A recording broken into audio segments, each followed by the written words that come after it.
5 seconds. Mr. Deputy Speaker, sir, we have been discussing the budget for the last 3 days. Now, I would like to deal with the various points made by honorable members. In the first place, one problem which has used for the purpose of criticizing the government is the problem of unemployment. It is not as if we are not aware of the problem. It has been discussed in various places from time to time. So, it is not as if anything new has been said in this house. I would have been glad if some constructive suggestions had been made by any honorable members to tackle this problem. If that had been done, I would have pressed on the central government to implement it if we were unable to do it ourselves. As far as the government are concerned, we have to consider this problem in two ways. One is that which relates to the country as a whole, the other is that which relates to the conditions prevailing in our state. As far as the national problem is concerned, it has been discussed in Parliament even. There, it has been discussed in two ways, namely unemployment among the educated classes and the general unemployment among the masses. So far as unemployment among the educated classes is concerned, the leaders have gone into the matter and it has been agreed that there should be a change in our system of education.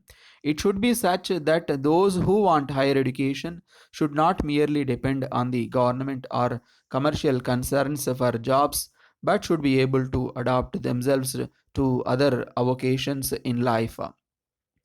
But so far as unemployment among the large masses of the people is concerned, it is accepted that we should increase production. For this purpose, we are now trying to use machinery. But when we do this, it results in large scale unemployment of manual labor. One example in this respect is the handloom industry. For the purpose of increasing production, we have introduced the textile machinery. As a result, handloom weavers are not able to find sufficient market for their goods.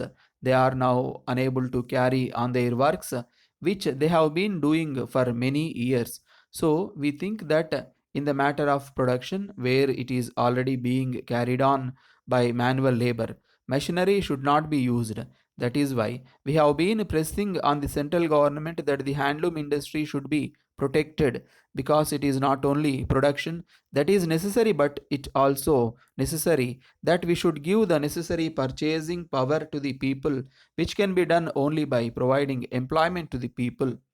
We think that no large scale industry should be allowed to develop if it will result in unemployment of those engaged in the corresponding cottage industry. At the same time, I agree that the textile industry should be allowed to develop if it will not result in the unemployment of weavers. I may inform the House that the central government as well as the Planning Commission have agreed with our view, and that is why we have reserved 40% of the production of dhotis and saris to the handloom industry. In addition, they have levied a cess on production of mill cloth and have created the handloom cess fund. I have pointed out this matter only to show that we have not been idle and that our view with regard to the treatment of handloom weavers has been recognized by the central government as well as the planning commission. To some extent, we have succeeded.